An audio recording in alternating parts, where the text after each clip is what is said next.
আসসালামু আলাইকুম ওয়া রাহমাতুল্লাহি ওয়া বারাকাতুহু। ইতিহাস নিয়ে আমাদের আয়োজন হিস্ট্রি অব দ্য ডেতে সবাইকে স্বাগত।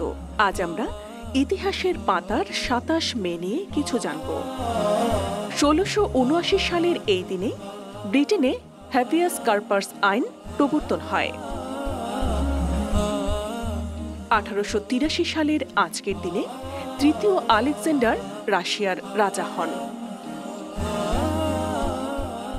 ১৯১৯ সালের এই দিনে জালিয়ানওয়ালাবাগের হত্যাযজ্ঞের প্রতিবাদে রবীন্দ্রনাথ নাইট উপাধি ত্যাগ করে বড়লাট লর্ড চেমসফোর্ডকে চিঠি দেন।